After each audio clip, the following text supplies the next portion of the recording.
Tēnā tātou huhui nei, i tēnei o nā rangi ki te piri mai, ki te hono mai, ki tēnei o nā hui topa, i pānei ki tēnei kaupapa o te resilience. Tēnei mihana ki a koutou, tēnei mātou o te kumihana tau hoko, e mihana e whakatau i a koutou ko piri mai i tēnei ata. Nei mai, hara mai, whakatau mai, piri mai, whakapiri mai. Whakapiri mai ki tēnei kaupapa. I tēnei wā, ka tuku te whakaaro tonu ki a rātou ko hinga mai, ko hinga atu. Rātou ko hinga atu i tēnā o nā āhuatanga o te āwha a Gabriel, whakaaro tonu ki a rātou. Me te kōrero rātou, te hunga mati ki a rātou, tātou, te hunga ora ki a tātou, a mauri ora ki a tātou. Ai, ko tēnei mātou te kumihana tau hoko, ko hau tēnei, PJ Devonshire te pau arahi, hei whakatau i a koutou i runga tonu i tēnei kaupapa, ki te taha o tōku tiamana a John Small. Tēnei e mihana ki a koe hoki tō mātou nei manuhiri, tō mātou nei rangatira i tēnei wā, ki a koe Dr. Andrea Coscelli, buongiorno, nei mai haramai ki tēnei kaupapa. Hoi anō, ko tāku i tēnei wei ki te tūwhera tēnei hui, i raro turi nei whakaaro ki te wāhinaro.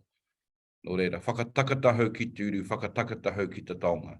Kia mā kina ki te, kia mā taratara ki tai, e hi aki ana te atakura, he teo, he hoka, he hauhu, haumi hui e, tā ki e, ka huri ki te reo Pāki mo te wāpoto. Tēnā koutou, kia ora everybody, welcome to the webinar today, just on behalf of John and the Commerce Commission. We welcome you, particularly Dr. Andrea Coscelli, in the language of the Indigenous people of Aotearoa, and the Māori language and in the customs of our Indigenous people. Welcome you all. We also acknowledge at this time those that have passed, particularly those through the Cyclone Gabriel that occurred here in Aotearoa, New Zealand in the last month. So we acknowledge everybody that may have lost someone in that process, and the kaupapa of this, the purpose for this webinar to discuss some of those issues.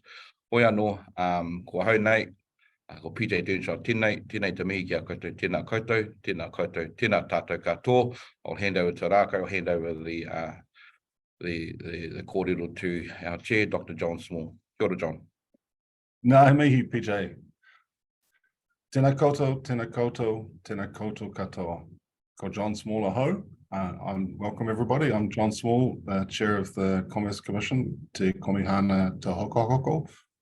And a big welcome to you all and thanks for joining us this morning. We're very excited to have you here in the first of this speaker series for the Commission. So we've got a very distinguished speaker for you, but before we introduce him, I'd like to say a big thank you to our General Manager of Competition, Antonia Horrocks, to whom we've had to thank for securing the services of our guest speaker. Antonia and Andrea used to work together, so we're very grateful to have that connection. Morena, everyone from Tamaki Makaurau. Thank you, John. I loved working with Andrea at the CMA many years ago now, doing a bit of work on mergers and market studies, and we were very excited to read the CMA's paper last year on competition and resilience policy. I'm just going to shout out to Gavin Thompson, who also wrote it, and it's fantastic to have Andrea here joining us. We know that the ongoing international collaboration we do with countries like this, the UK, is really helpful to our work. So thanks for being here today. Andrea, at this exciting time for competition policy. Thanks, Antonia. And Antonia will be back later on because she's going to facilitate the Q&A session at the end.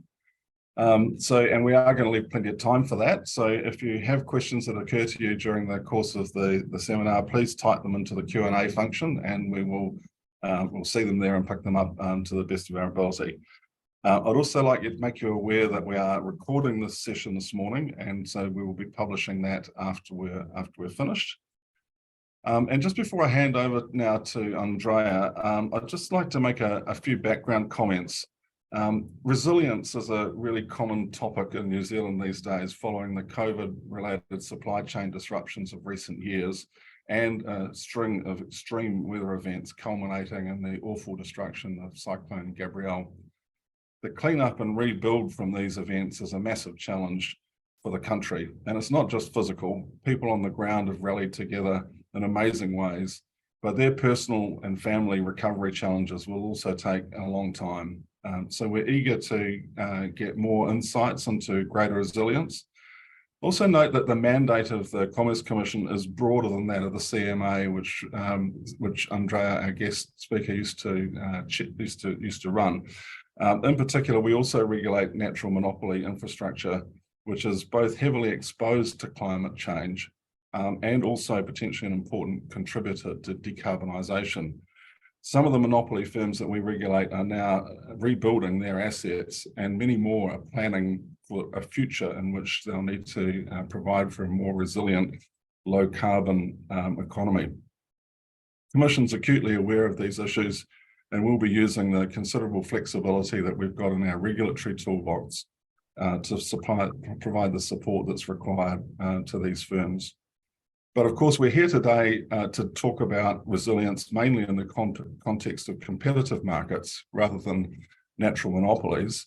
And so in that context, I'd just like to give a quick shout out to the guidance that we released just yesterday on business collaboration in response to an emergency, which tries to generalize the guidance we gave in response to COVID and apply it to emergencies generally, since we seem to be having a few more of them lately.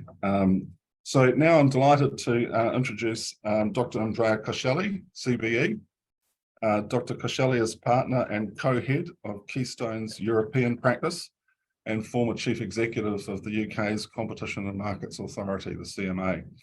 He is a leading European expert in antitrust and competition economics. His focus is on advising companies and government bodies on merger reviews, antitrust, litigation, and regulation, with a special focus on the digital economy. Dr. Coscelli co-authored an economics working paper last year titled Resilience and Competition Policy, which looks at the role of competition policy in building resilient markets. So we're incredibly fortunate to have you here today, Dr. Coscelli, and I'll now hand over to you and look forward to your presentation. Thank you. Great. John, thank you very much for the kind introduction, and Antonia, thank you very much for inviting me. So it's a real pleasure to be with you this morning for you, and tonight for me here in London. What I want to do in the next sort of half an hour, 40 minutes, let me just open the slides, is to cover some of the issues we covered in the paper, but also some of the learnings from my role for 6 years as the chief executive of the Competition and Markets Authority in the UK. So let me see whether no works. Great. So what I'm trying to do here is to cover a few topics and a few case studies that I thought are quite relevant for the type of considerations I want to make today. So the first point is, I think all of us in these roles in competition have spent much more time thinking about supply chains and general disruption in the last few years than we certainly did in the previous 10 or 20 years. And this has been because of a number of events. And in many ways, you know, I don't have this in the slides, but if you think about what has happened in the markets over the last week or two, you know, for us Europeans, the idea that Credit Suisse, after, you know, 167 years and being a bastion of the Swiss economy, can essentially disappear over a weekend is clearly yet another instance of just general fragility and instability, and obviously what has happened in the US with Silicon Valley Bank and the other banks. So more generally, what are the type of shocks that can create problems in our supply chains? I mean, obviously we have structural shocks which happen, and then the effect takes place over a number of years. Obviously, global financial crisis in 2008 was a major watershed, and a number of things have happened since. But also, you know, for us in the UK, Brexit has been the very definition of a structural shock. The UK economy is still, you know, 6-7 years after the referendum, and 3 years after the changes in the trading terms, is still adjusting. And a lot of what we discussed today in terms of the UK economy is still driven by the structural adjustments, which will play out over time. We can go back in time with examples like, the price crash of war in 1966. Geopolitical events, again, for us in Europe, a little over a year ago, Russia's invasion of Ukraine has been a very traumatic event and has led to a very significant increase in energy prices, disruption of supply chains, and again, something that governments have had to spend a lot of time trying to address and mitigate at various levels over the last year. Natural disasters, unfortunately, obviously all of us have to deal with that and the impact on the supply chains. The economic sanctions, which again are linked to a variety of reasons, but again, geopolitical events tend to be one of the main drivers of that, have also generated lots of changes. Embargoes, again, is another element that has generated supply shocks, and obviously the global pandemic for all of us has created all sorts of issues over the last 2.5 years.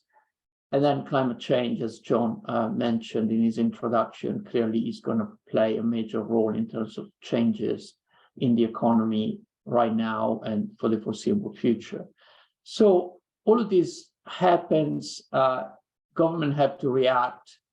And I think there is a general feeling that we need to spend more time preparing, more time thinking about it.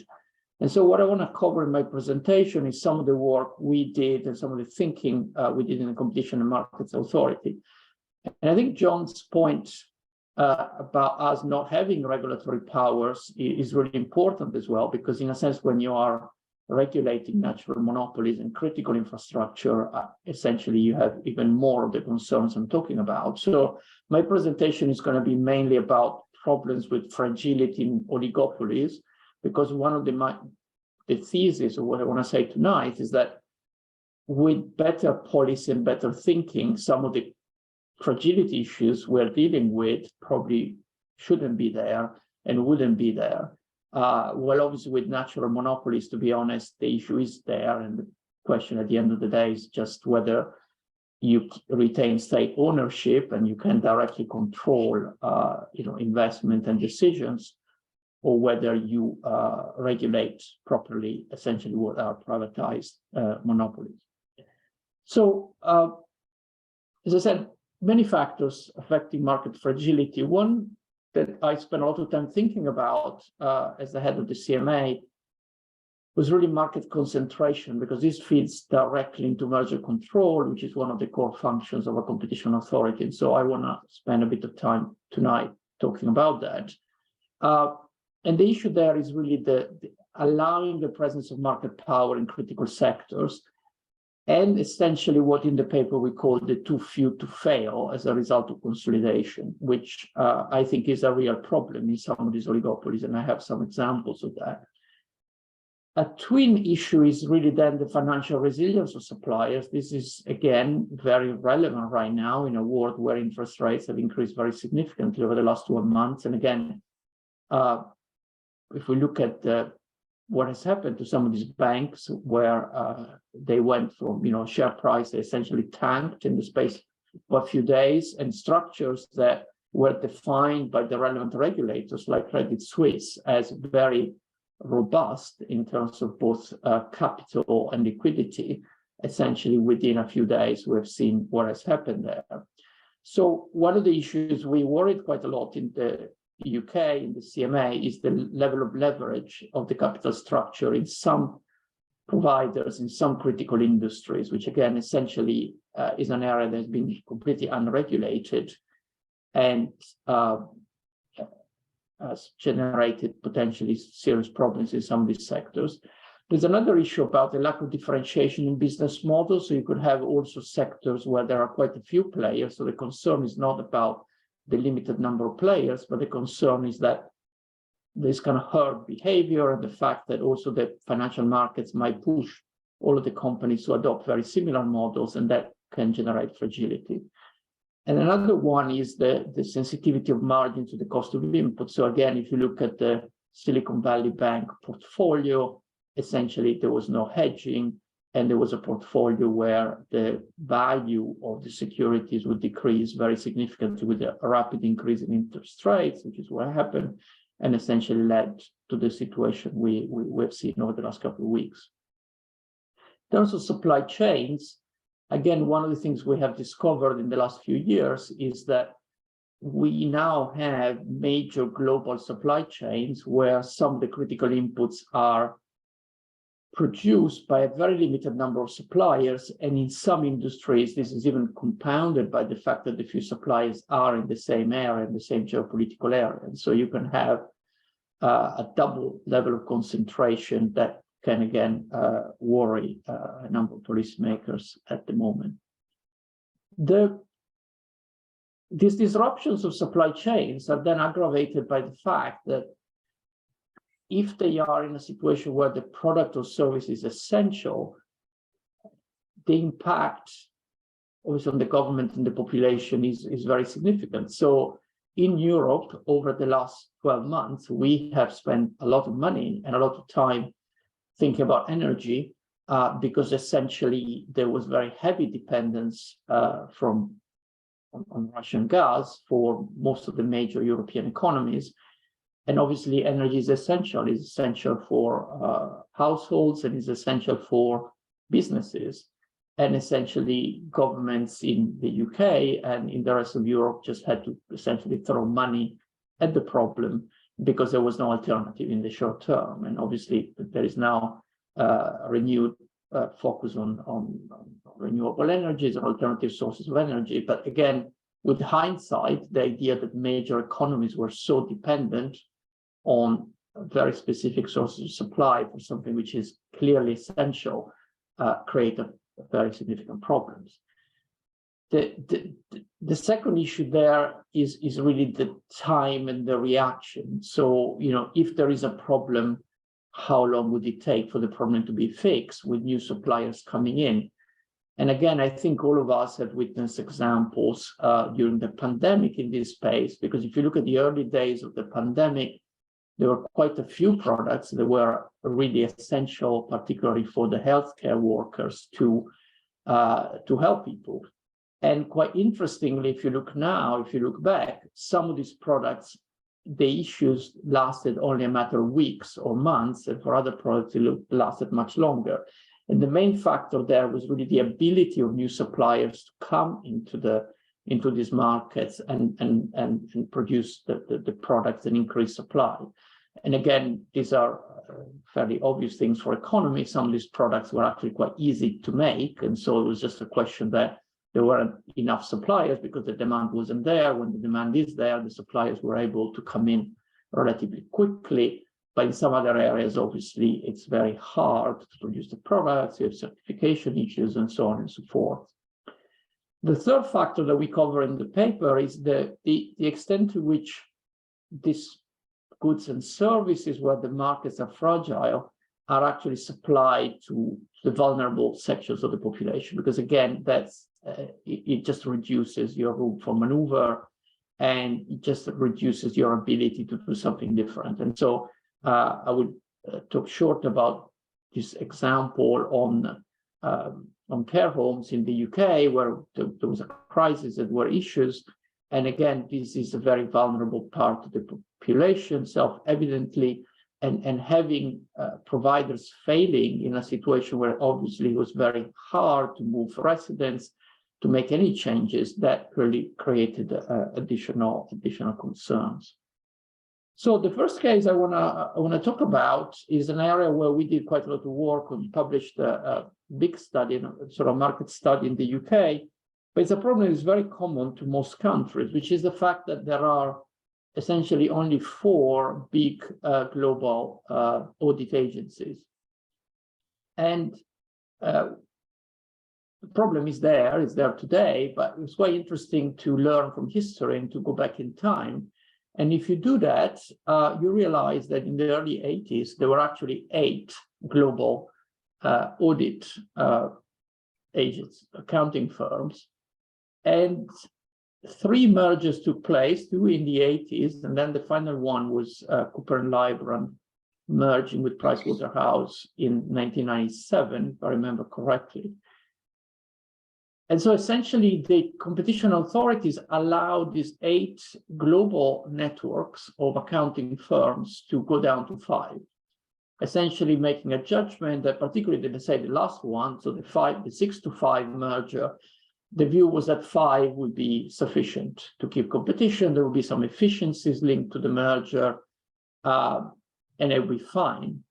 What that assessment didn't really consider was the fact that things can happen over time, and most of us remember what happened to Arthur Andersen, which is one of the 5, which essentially collapsed in the wake of the Enron scandal, given the role they played in that. And so suddenly, without any choice for the competition authorities globally, we ended up with 4, with the big 4.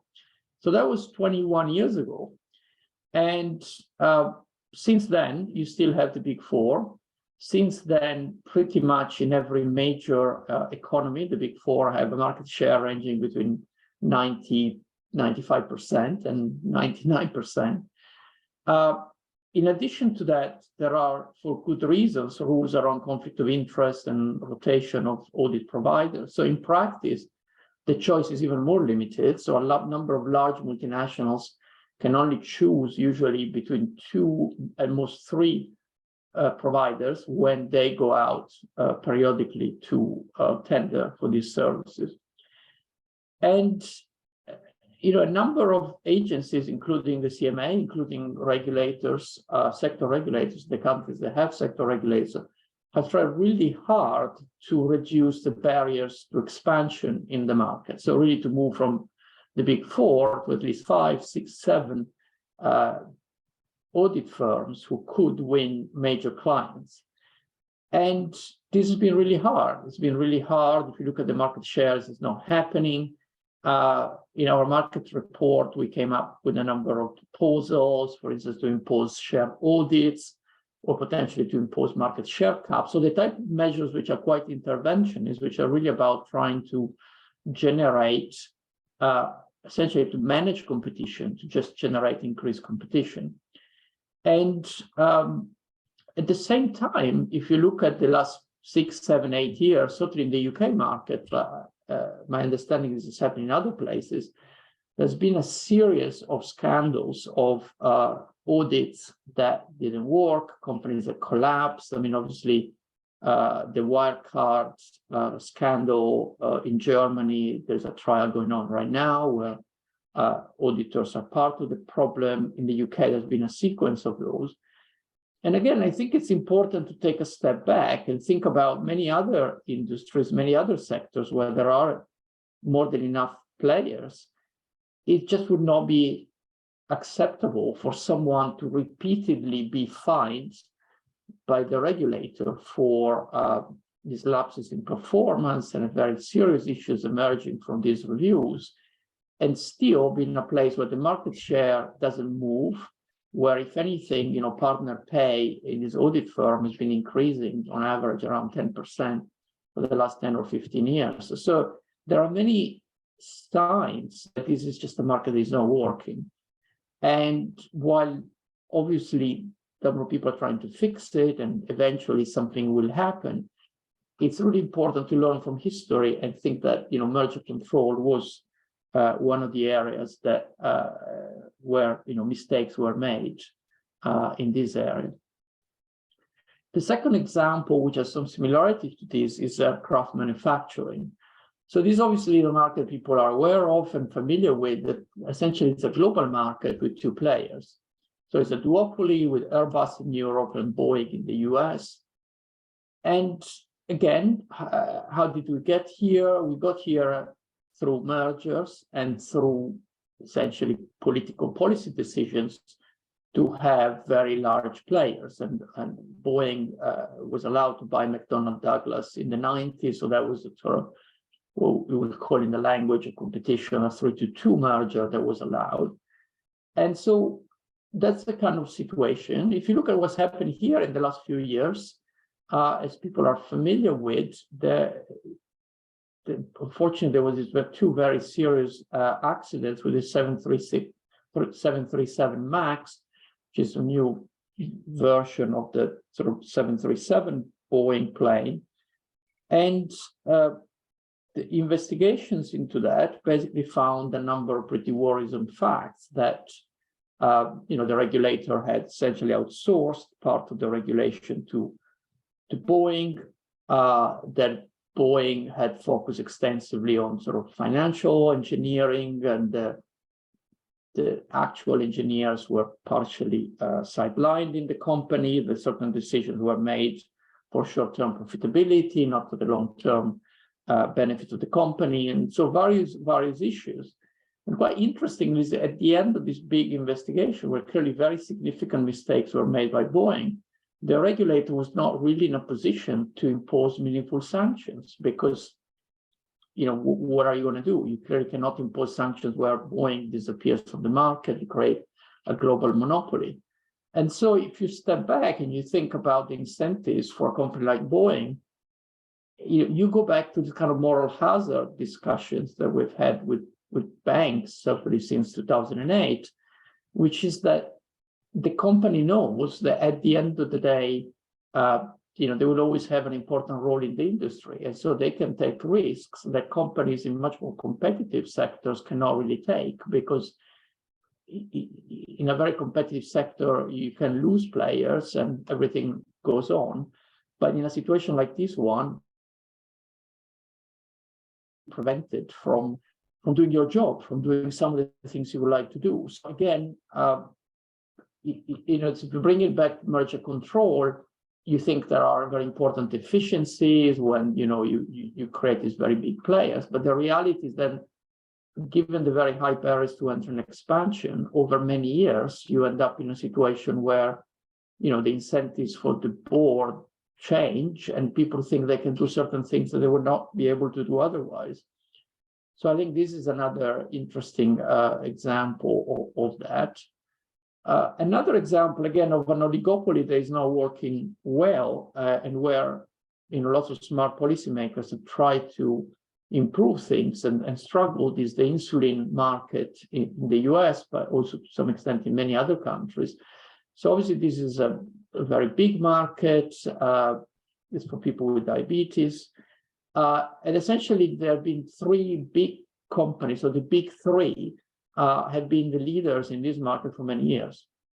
Novo Nordisk, the Danish company, Sanofi, and Eli Lilly. And again, you're probably not surprised to see that what has happened here is the market shares remain relatively stable. The price for insulin in the US has increased very significantly, much more than the inflation over a number of years, to the point that the US, which is around 15% of the global market, accounts for approximately 50% of the revenue of these companies. Now, this is quite common. It applies to a number of other pharmaceutical products, but again, it's particularly pronounced in this particular area. And so for people who have studied and thought long and hard about barriers to expansion, what you find is that while the patents on the insulin itself are expiring, the companies have very successfully created lots of follow-on patents, basically based on pens and delivery mechanism, which in practice are preventing others from coming in and growing in this market. And then again, the companies have been very successful at dealing with the regulatory framework in the US, which again has made it really hard for others to come in.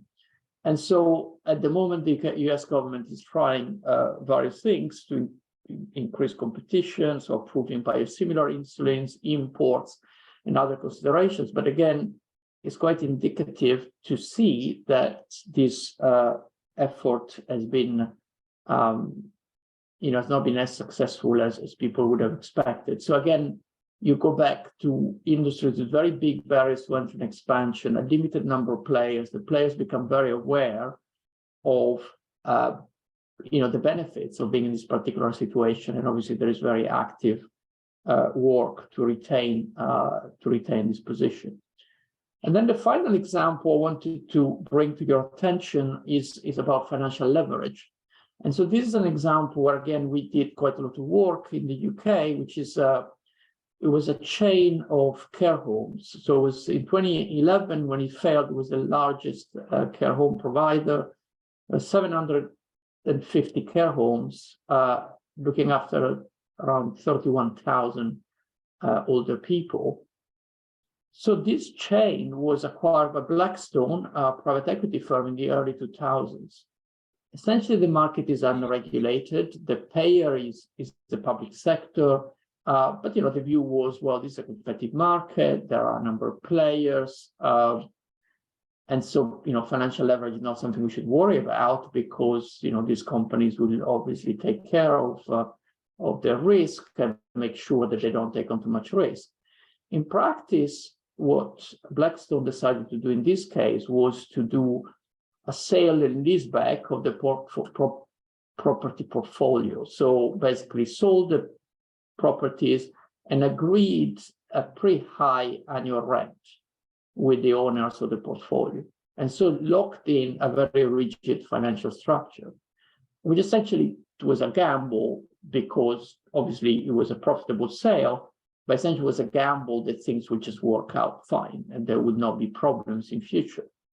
But so when lower occupancy rates essentially for a period started feeding into this loss of revenues, what was a highly leveraged structure was just unable to cope with it.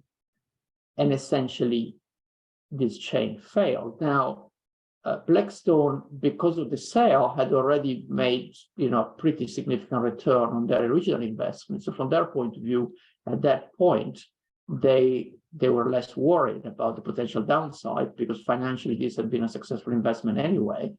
But from the point of view of policymakers and the government, all of a sudden you had a failure of the 750 care homes with this very, always fragile market and all the residents who couldn't really be moved. And it was really a close call that enough buyers were found for the care homes so that there was a continuity of supplying care for the residents. But the people who investigated it were very clear that it was kind of touch and go whether this happened versus a situation where it was a very disruptive failure and potentially the state would have had to come in and taxpayers would have had to again offer some kind of bailout like what we have seen with banks in recent days. So what are the kind of learnings from these examples and from the work we have done?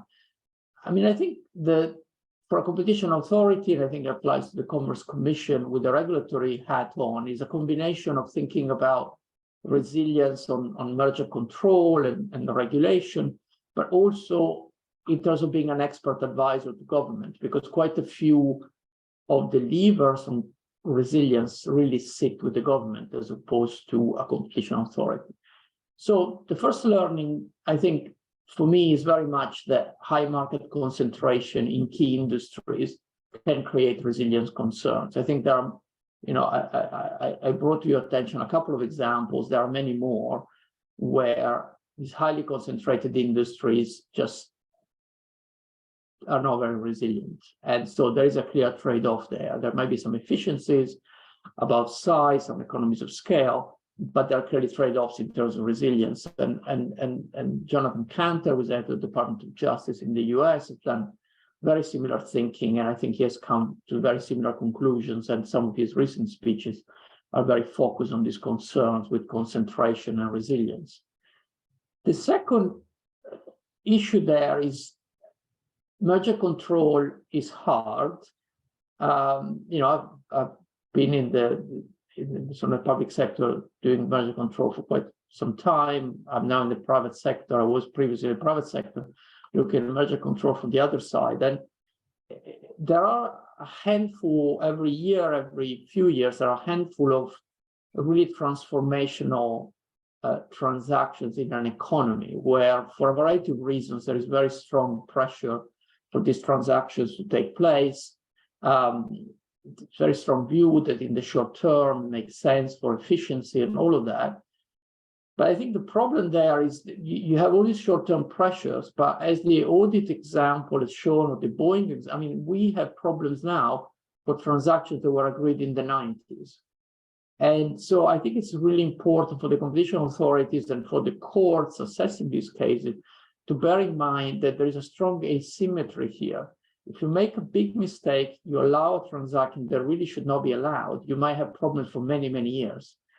And so it is really, because, you know, if you need to manage the entry and expansion of a new player, it's hard work. You know, you need the company, you need the capital, you need the regulatory support, you need a number of things all to work. And so I think this element of asymmetry for me is probably the key message I would like to leave with people from this talk.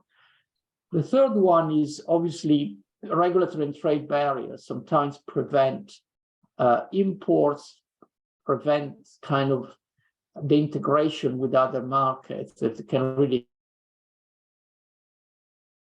role potentially a competition authority as an expert advisor to government when discussing some of these things. The fourth one, as I mentioned, is really the leverage and the financial structures, particularly in critical industries. So in the UK at the moment, again, this is not in my talk because it's about monopolies and we don't regulate them, but the UK quite uniquely privatized the water companies. So there's a handful of water monopolies in the UK whose performance has been poor. Essentially, these have been privatized monopolies that have been badly regulated, and a lot of money has gone to shareholders and not enough into investment. And right now, these structures have very high level of leverage. So there's also fragility linked to that. And so I think this is an area that probably competition authorities over time need to spend more time thinking about, because essentially it's highly unregulated, but I think we're collecting more and more examples where this level of leverage in key industries can create serious problems. And then the fifth one is really about, again, a role as an expert, potentially doing some monitoring, looking at sectors and trying to be proactive in understanding where the issues and the concerns might come from. In terms of building resilience, obviously there is a split in the roles and responsibilities between firms and government. And obviously firms to a certain extent have an incentive. The boards of private companies have clearly an incentive in not ending up with failure. And obviously there are statutory responsibilities for boards, but again, we see quite a few examples where boards accept fairly risky structures. So there's clearly an element of firm level actions, but at the end of the day, as a policymaker, you are happy that all these things are happening, but you cannot just plan for firms essentially to completely internalize the resilience challenge, because the incentives are clearly quite different. In terms of the government, obviously governments everywhere globally, given the experience of the last few years, are spending much more time and effort into monitoring, being proactive in this space, think about international supply chain, work with like-minded partners to strengthen these supply chains, offer subsidies for reshoring, as far as other initiatives, removing trade and regulatory barriers. But also, as I said, I think it's really important that governments support competition authorities, because merger control remains a very important tool in this space. And in some, particularly the mergers that tend to create problems, tend to be the mergers where it's hard for the competition authorities potentially to go against a consensus of government and other actors being supportive of certain transactions or certain combinations. The firms obviously have a trade-off there. And again, it was quite interesting reading about Silicon Valley Bank in recent days, where people were saying, well, the CEO and the CFO were very interested in the quarterly profits, the impact on their bonuses. And so they decided to invest in these long-term securities and not to hedge, which was a way to turbocharge the short-term profitability, but obviously at cost of bringing in quite a lot of risk, as we have seen. So if you apply this concept to the overall economy, obviously leverage amplifies returns when things are growing, but creates risk. So clearly companies have to decide in terms of this trade-off how to structure things. What we learned again during the pandemic was that some business models in some sectors have gone for really aggressive just-in-time delivery models, and we just didn't deliver as soon as problems emerged. But obviously, if you do the just-in-case inventory management, you reduce risk, but obviously you increase the fixed cost, the monthly cost.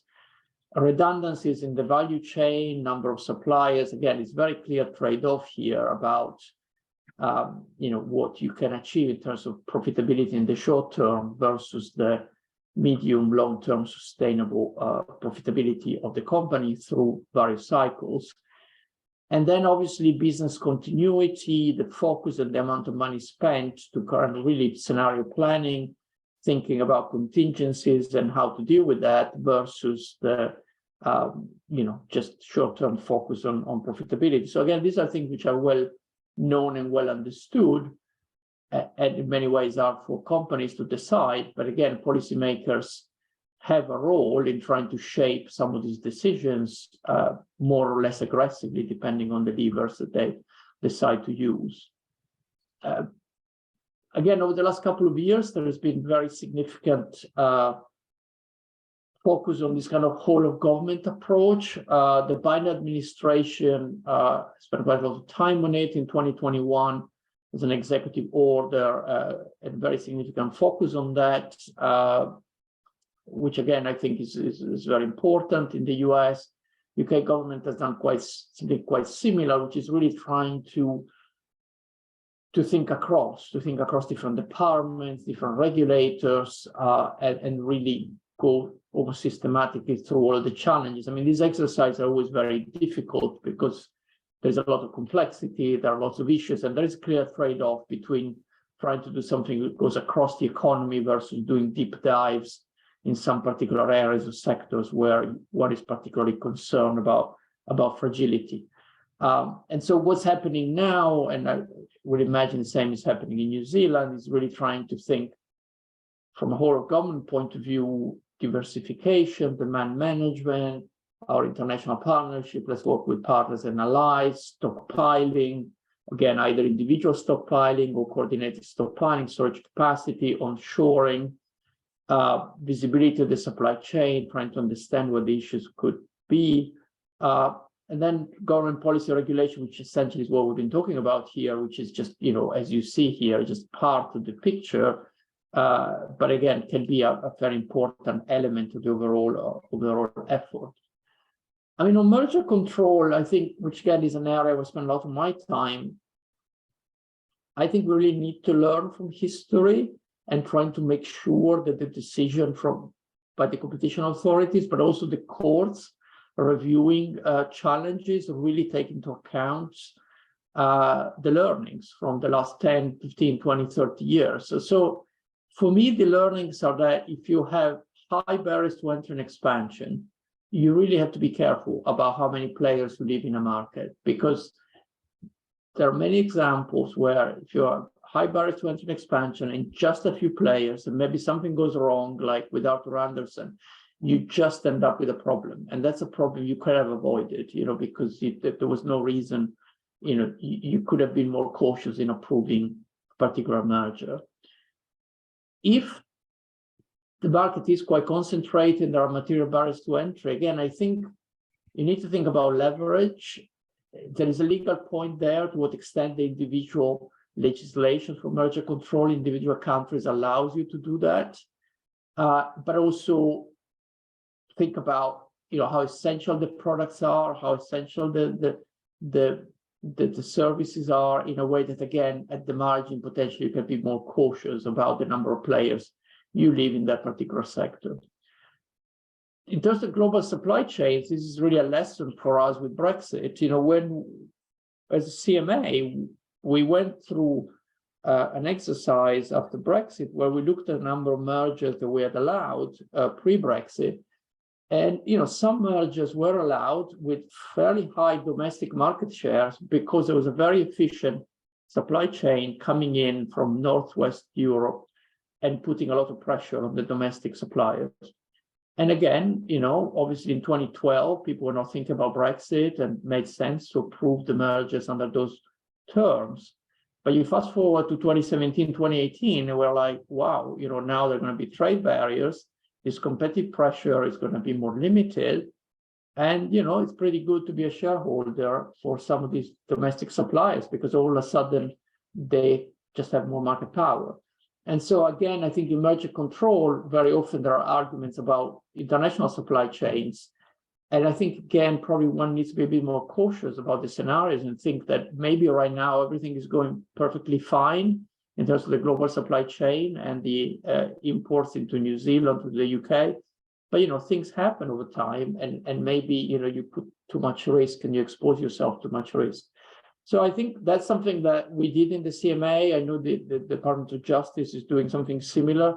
It's really trying to bring some of this resilience consideration into merger control in a way that really impacts the decisions and potentially the reviews by courts of these particular cases. And so just to finish, what are the key takeaways?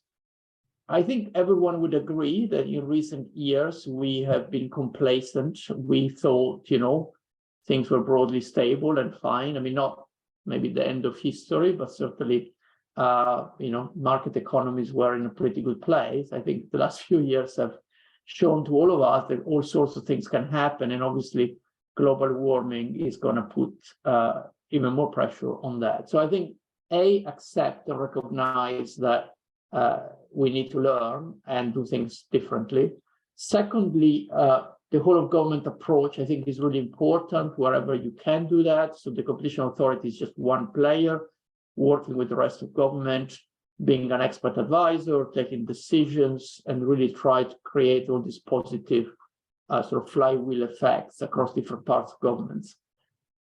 Third, as I said, merger control, but also, potentially be really an expert to government, do market studies, do some deep dives in particular areas, and come up, like we did, for instance, with Audit, come up with very clear recommendations for changes in legislation or for changes in regulatory practices to really improve things in particular sectors.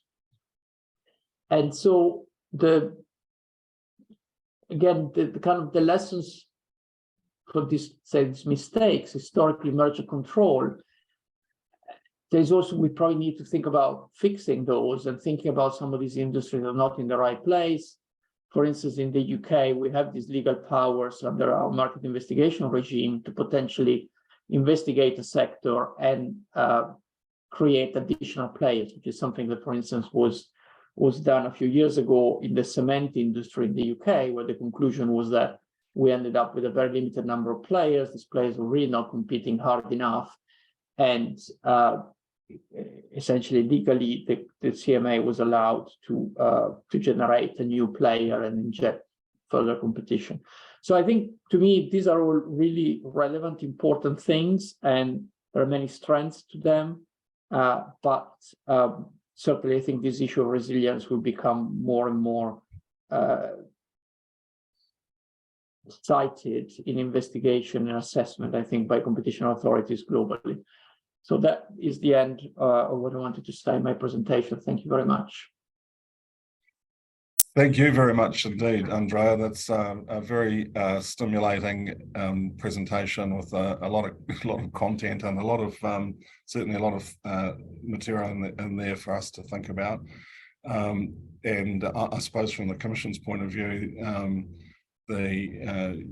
your pointers towards merger control implications and market studies, I guess, is also these are very well taken. So I might come back to some of that in a little bit, but can I just ask first of all about the thesis that market concentration, financial resilience, and these critical dependencies are really crucial indicators for competition regulators. How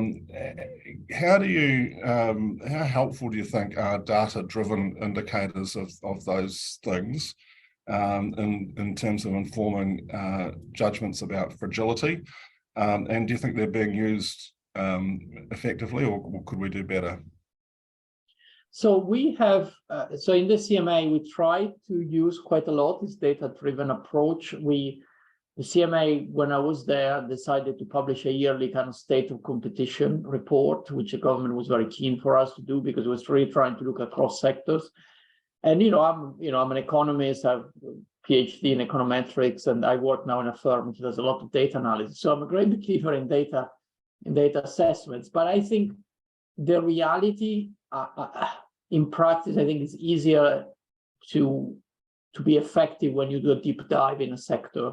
Because I think the problem in trying to, all these markets are different, market definition is quite complicated, and I think there is a risk that you spend a lot of time trying to perfect this kind of monitoring system, when the reality is with the type of work you do, or I did in the CMA, where you talk to lots of other stakeholders, I think you collect a lot of intelligence, a lot of information that points you to particular areas of criticality. And so I think you probably need to combine something which is data-driven with a lot of more traditional, I would say, intelligence, because at the end of the day, I think the results are when you decide, I want to be active in sector A or B, either with a market study or with with some kind of investigation. And then when you start doing it, you realize it's all pretty complicated and you really need to go into the details. So I think on balance, I would invest more on intelligence and deep dives rather than just trying to do monitoring across the piece. Yeah, thanks. That's very helpful. I mean, we've done dabbled our toes in the water of trying to develop competitors across the economy using official data in New Zealand and drawing on some terrific work that's being done in other agencies around the country. And what we've found, and that's been reasonably successful, but we run into the same challenge of the data that's collected by a stats authority is not really at the level of an economic market, and concentration measures are therefore pretty imperfect, as are the other financial resilience and markup type measures as well. So I think I'd agree with that it's a combination of things. So you can get a ranging shot perhaps by looking at some data, but there's really no substitute for getting in and finding out exactly how a sector works. Yeah. So second question is about how do you think competition policy can support resilience in the context of an economy where markets are already highly concentrated, as they are in New Zealand and to some extent in the UK as well? So yeah, is it too late, I suppose, is the question. No, I mean, I think so first of all, merger control so that things don't get worse. Yeah. And secondly, I think it's tools like market investigations or potentially advice to government about, either very active policies to support entry and expansion of rivals or potential breakups. Breakups is an area where I think competition authorities have been very timid over many years. There's a sense that, it's really hard, private property rights, etc. I mean, the reality, if you look in the stock market, there are all sorts of, acquisitions, spin-offs, changes for a variety of reasons which have nothing to do with regulation. So I personally think it's possible for a government to say, well, this particular industry 20 years ago, we made a mistake, we allowed too much concentration, we look at the results here, they're just not good enough, and we need to do something. And, it's an act of parliament, it's democracy, and you say, sorry, you've got to spin off X or Y, or, split two companies, the shareholders, suddenly own two companies, and then over time you have different shareholders. So, I think we need to learn from history, we need to learn from experience. And I think part of the, trying to regulate, to accommodate markets and regulate and, approve lots of mergers, I think the other side of the coin must be that every once in a while you realize someone made a mistake. And it's quite interesting. If you look 3 weeks ago, the Department of Justice filed this complaint to break up the Google ad tech stack. And, the complaint says, well, we allow Google to buy DoubleClick and buy a couple of other companies between 2007 and 2011. And we are where we are now, which is that Google owns, the supply side, the demand side, and the marketplace for ads globally, which clearly is not a very good place.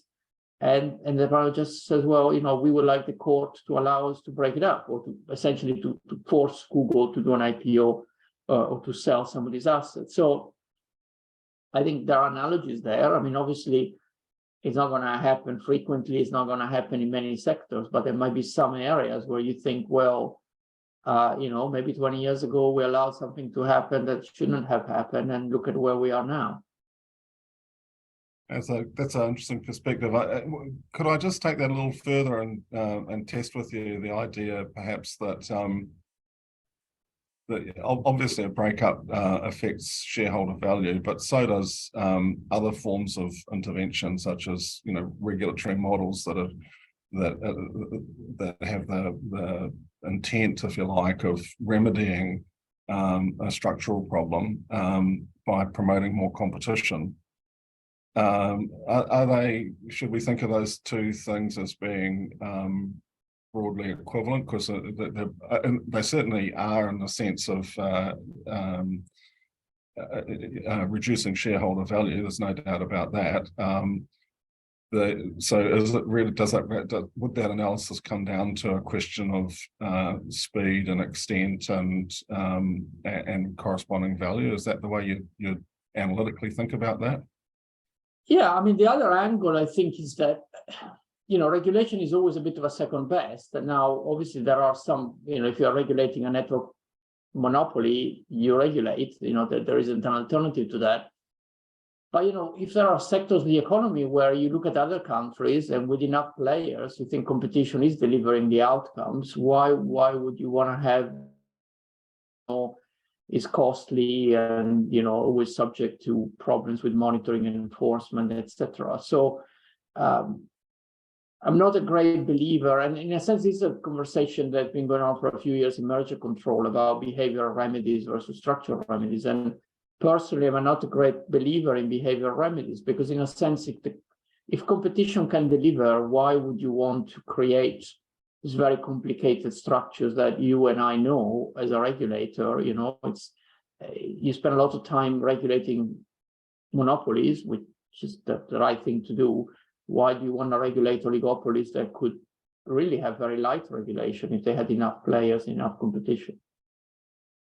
Yeah, thanks for that. And just before I take it to the audience, one further sort of strand, which is about the experiences of New Zealand and I presume also UK firms with global value chains and international trade. You fair to suggest that those experiences are likely to be affected by choices that are made way offshore, not even in our economies. And so does the concern with resilience and fragile supply chains, does that affect how competition authorities should assess these trade-offs between in a merger context, for example? Yeah, I mean, I think, we are all pragmatic, and so there are some mergers where, there are some mergers which are very domestic in the sense that, pretty much everything is domestic and it's fine. There are some other mergers where essentially you have to take views about realistic scenarios in terms of supply chains, what's going to happen in other countries, and that's where kind of merger control then blends in a bit more with industrial strategy. And I think, again, I don't think it makes sense to be like a purist in terms of merger control. I mean, the reality is you're trying to decide whether to accept a merger versus the counterfactual. in the context of what's happening and what's happening in terms of the global supply chains. And so I think you need to factor that in, and then it becomes pretty much a case-by-case assessment, I think, of where you draw the line there. Yeah, thank you.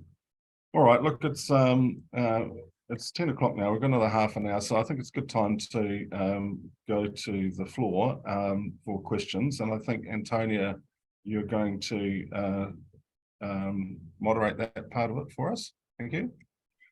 Hi, everyone. We've got a good range of questions, so I'll see how many we can get through. Thanks for that, John and Andrea. Really fascinating topic, isn't it?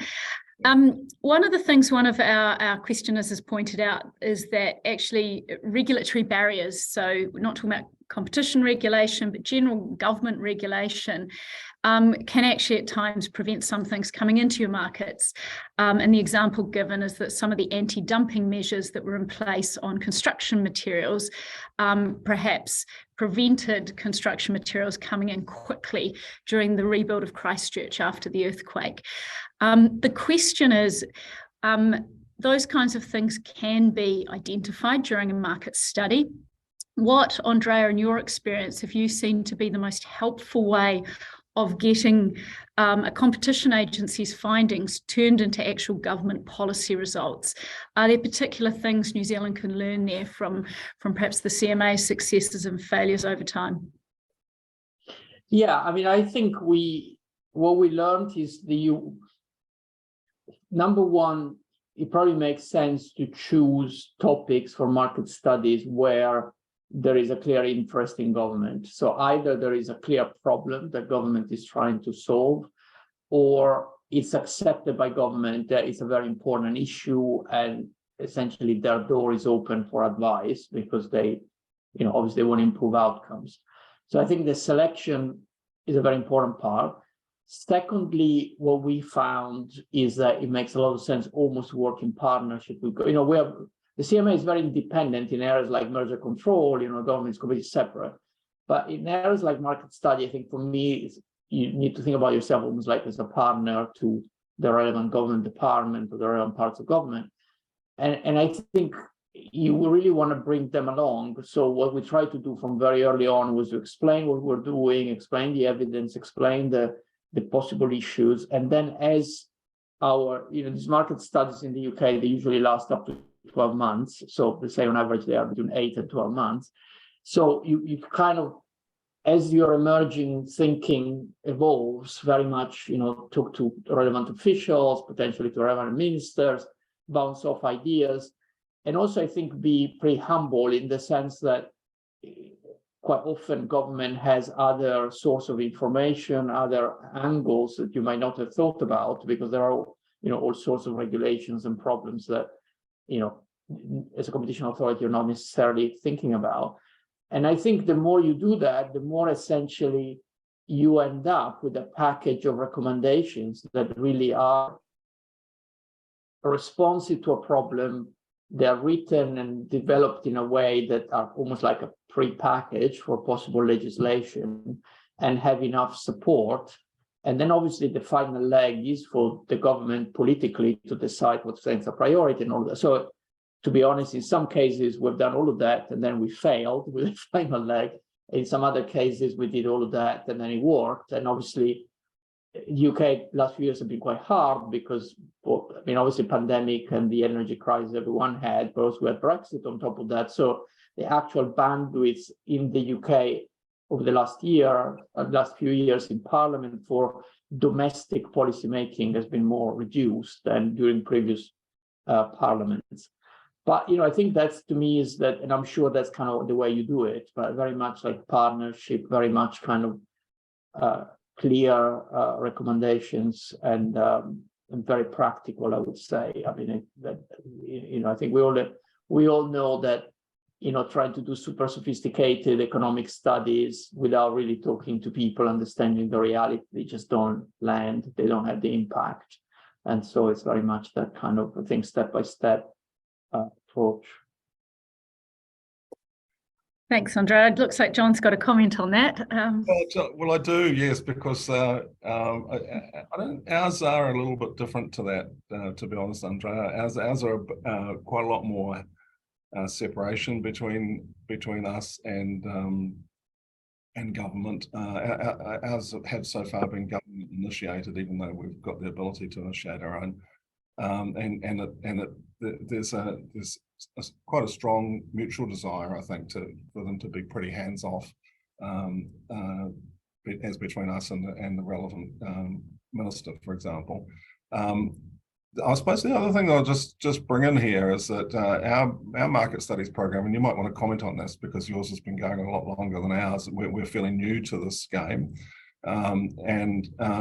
it has been. Some people have suggested that our market studies program has been highly politicized, and that's a bad thing because it's politicizing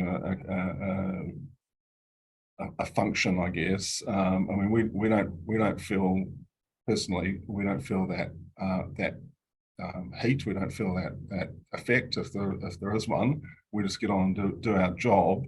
But have you got any comment on that, and perhaps for people who are listening on how market studies programs, in your experience, have worked, I guess, in the UK and elsewhere, and what New Zealand businesses should expect? Well, I think so. The way as a CMA board we thought about this program as during my tenure, it was almost a bit working backwards. So the idea was, okay, there is a problem.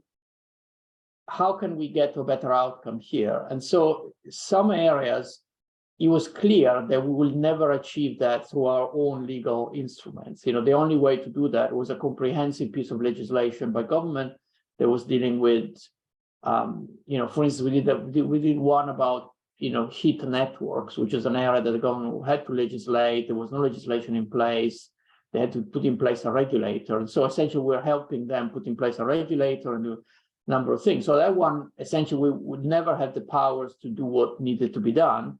And so for us was very much, well, let's work in partnership with the government, and the energy regulator was going to become the regulator of this other thing. There are other market studies, for instance, when we did the big one on online advertising, so many on Google and Facebook. To be honest, that one we never thought, you know, the government is going to do something about it. So we thought that was a much more independent piece of work.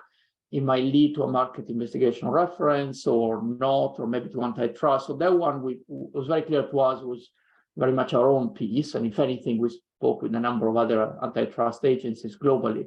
So it's very much, you know, we like the idea that it's a flexible program that has a mix of things, some very close with government, some quite independent, some where we are really helping the government achieve their policies, some others where we are potentially more independent, let's say maybe critical of some of the things government is doing. But we felt we were credible as an independent authority because a lot of what we're doing, particularly mergers and other areas, was clearly very independent of government policy. So we're quite relaxed about the idea that someone might say, oh, why are you doing a market study in area X, which is a priority of the current government? You know, our view was, well, if it's a priority of the current government for very good reasons, because there's a problem, it's an important sector of the economy, it's great that we're working on it because it's much more likely that they will do something about it when we finish. So to be honest, that was never really an issue for us because of the, I would say, the general credibility, reputation, independence of the agency that gave us quite a lot of flexibility. Thanks, Andrea. I've got a great question here about innovation. One of our listeners has picked up on your insulin example and the fact that innovation in those types of markets can actually help ease the problems. The question is whether you believe there's a sense of apathy around innovation in some of those concentrated markets, whether at the product, process or structure level, because in some of those oligopolistic markets, the concentration's been there for quite a while. And so the incentive to innovate has decreased, and that contributes to a lack of resilience. Yeah, and also to be honest, that these are very profitable markets usually and very sophisticated markets. And so the players are very aware of what happens in terms of innovation. So for instance, there is whole literature now, merger control, about killer acquisitions. And they tend to be in exactly this type of markets where essentially the incumbents buy fairly early on these promising startups, because partially they like the new technology, but also they are very aware that it's a great way to keep their current position in the market. So again, I think innovation is great, but the reason why quite often it doesn't really change the situation in these markets is because there are acquisitions there. And also sometimes, one of the issues when we're looking at big tech was this kind of kill zones that are areas where it's very hard to get funding to kind of come in and compete against very strong incumbents. And so one of the issues in some of these markets might be that for some of these startups, the venture capitalists think it's just so hard to go against these very big established incumbents. And so I'm not really happy to fund you, or maybe I fund you initially, but as soon as an offer comes in, I would say just take the offer rather than, So I think innovation is great. And if we fix the problems everywhere, that would be fantastic, because in a sense, we don't need to worry about it. But there is an element of endogeneity about it, that sometimes in these markets, innovation just doesn't work because of the particular dynamics there. Thank you. We've also got a really interesting question about some of the supply chain dynamics that are occurring. What we see at the moment is, as governments around the world are faced with supply shocks, many of them are thinking about onshoring and perhaps starting to build national champions to ensure that they don't face these supply shocks in the same way again. Do you think some of those national plans that we're seeing might actually negatively impact competitiveness of some of the supply chain markets long term? Yeah, I mean, I think it's a big trade-off, and it's a difficult one, because at some level, bringing assets and capabilities back in increases your resilience. But then we all know in the medium to long term, private national monopolies are tend not to be great, because people realize quite quickly that they're in a pretty good place. So I don't know. I think it's one of those things where probably people keep going back and forth a bit. I think we went way too far into this idea that global supply chains were the answer to everything, and geography didn't matter, and geopolitics was much less relevant than before. And I think now we're clearly going back. But the going back might create some of the problems that we were I mean, for me, I grew up in Italy, and when I was growing up, was our university, the big problem, the Italian economists were really worried about state-owned monopolies. The worst thing in Italy was the state running monopolies very badly, with all sorts of capture and all of that.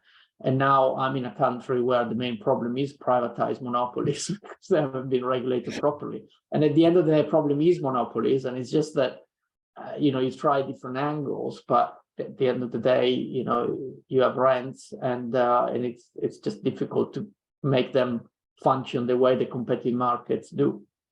And I guess there's a linked question on that, which someone heard your example around water, and what they wonder in terms of your view there is whether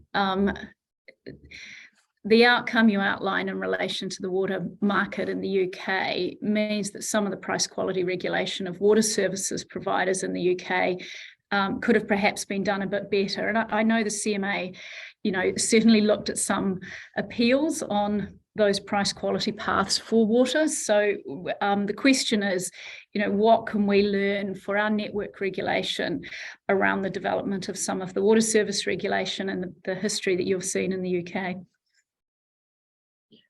Yeah, I mean, I'm not a big expert, because obviously these have been privatized monopolies, and as you say, the CMA occasionally has played the role almost as a court of dealing with appeals, but the appeals were on very specific, I would say, fairly technical issues.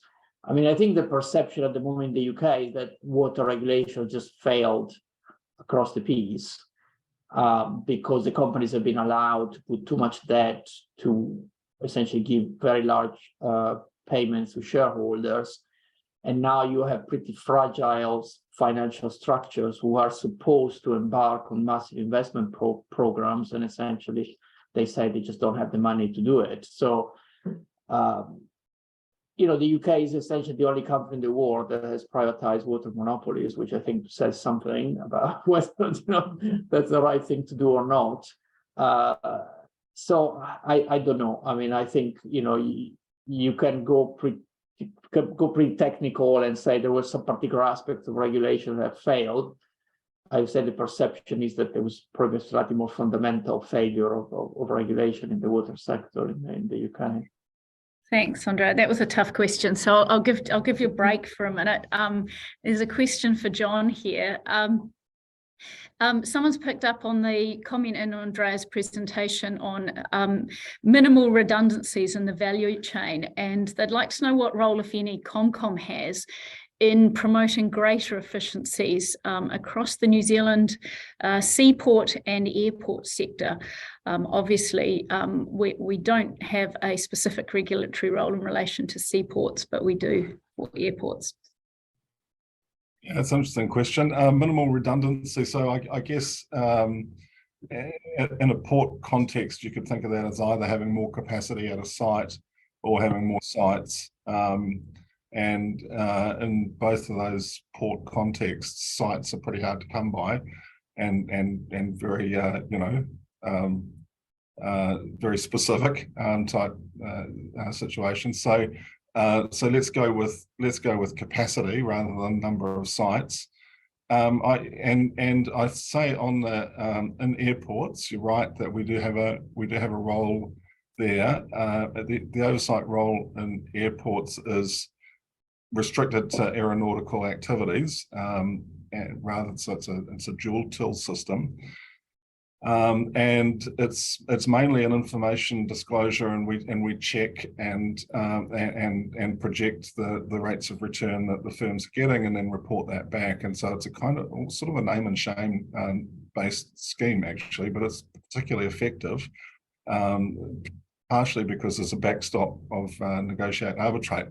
But so that's a long way of saying that in airports, it's really up to the airports in our country. It's really up to the airports how much capacity they want to put in. They've got to get their customers on board with paying that, and we have some ability to influence that. But the driver is at their end. Seaports, and I'd say, look, with seaports, I'd say that that's all connected with potentially with coastal shipping and perhaps international shipping. We don't have a role in that sector. It has been studied for competition, with a competition lens, but not in recent times. I don't have anything more specific to say about ports, other than that it's obviously critical national infrastructure. And we did have a look at it. Obviously, it was a highly bull market study where we needed to understand how the product was shipped around the country. But no, I don't have a lot to add on that. I'm sorry. Thanks, John. The next question I've got for Andrea is one I know is that you get asked as soon as you become a mergers decision maker in any agency, and so I'm confident he will have answered it many, many times, and that the answer may not be as blunt as the question. You talked a bit about structural and behavioural remedies, and effectively the question is, were there any UK mergers that you would have altered or put in different structural or behavioural remedies with the benefit of hindsight to help ensure long-term resilience? Yeah, I mean, obviously, I'm not going to go into specific cases, but I think that generally the trend is that there are some mergers approved in the UK in the last 20 years that, with hindsight, probably would have had structural remedies rather than behavioural. I think the frequency of behavioural remedies has decreased very significantly in the UK in the last 5, 6, 7 years. The US agencies are moving exactly in the same direction. I think the European Commission, for a variety of reasons, I think still believes in behavioral remedies a bit more. I mean, it's not a massive difference, but there are more cases the European Commission is comfortable accepting with behavioral remedies. So yeah, I mean, I think that's just a general trend. And the other issue, I think, which is, I'm sure John and Antonio thought about, is there are some mergers that I inherited that were approved behavioral remedies, where essentially the monitoring is still going on after 15 years. So essentially you devote resources for years and years and years to the monitoring and enforcement, and sometimes fights ex post about particular contracts and clauses and behaviors. And I mean, obviously everyone operates with limited resources, so it really has the direct cost in terms of other things, like market studies or other things you're not doing, because you essentially have this unit which is monitoring this decision from 2005, 2008, 2010. So I think that's part. And then I think both Jonathan Cantor and Lina Khan came to a very similar conclusion when they started in the US from conversations I had with them. I mean, they inherited quite a lot of these consent orders with behavioral remedies, and they realized that either you do it properly, the policing of it, but it's quite resource intensive, or over the years you end up not really monitoring and enforcing properly, which again is a very unsatisfactory state of affairs. Yeah. I'll just let everyone know there are lots of questions. I can tell from the names that quite a few are from our internal ComCom staff, so we'll try and answer those offline afterwards, guessing what Andrea might say, and we can test that another day. We've got a couple more questions from externals that I just would like to ask, and I think most of them are about the merger control test, and a couple more about industry-specific regulation. There are a couple of questions asking how you would bring a resilience lens into a merger control test. What's the best way to try and include that? Is it case by case in the particular dynamics of the market you're thinking about, or is there some other way you're thinking about considering resilience and merger control? Yeah, so I think for me it would be really case by case, where you explain that you are more cautious on a particular transaction because there are high barriers to entry and expansion, where it's a limited number of players, and if competition doesn't work effectively, if there's fragility, if a player were to decide to take a risky approach and potentially fail, the cost of trying to replace that player would be very, very significant. And I think that's the way you explain that. And if you think about these legal tests in mergers, I mean, at the end of the day, they are trying to capture the substantive aspects of the substantial lessening of competition. And I personally believe these are medium to long-term tests. They are not short-term, because it just cannot be right that you end up with a structure that maybe delivers for the next 2 years, and then you're left with significant problems for many years. So I think you bring resilience in naturally that particular way.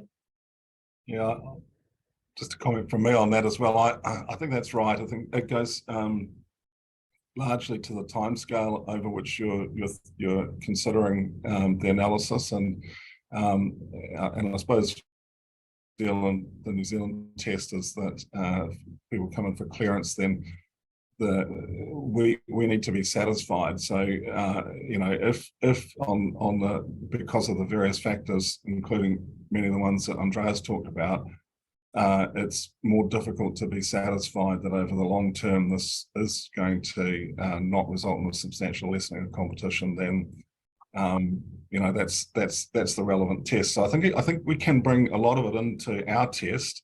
One area where I think from Andrea's presentation we couldn't would be having sort of a different assessment depending on how essential the product or service was that was at the end of the value chain. I think we might be I'll leave that to the lawyers. That's just my guess. But I think a lot of the rest of it probably can be brought in through that time horizon aspect of the analysis. Cool. Well, last two questions. This is quite a specific one, and I'll leave it to either of you, John or Andrea, to answer.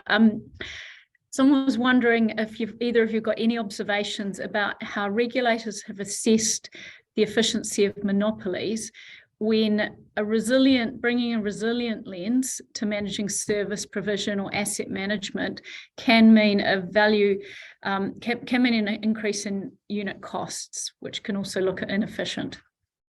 Yeah, perhaps I'll handle that. I'll go first on that. Look, it's a well-informed and timely question. And it's very real for us at the moment because particularly in the electricity sector, there's a view that more capacity is needed in the natural monopoly parts of the industry in order to support decarbonisation and an anticipated shift to electrified transport and process heat. So that's going to lead to firms wanting to invest more earlier, and that naturally puts it goes into our assessment.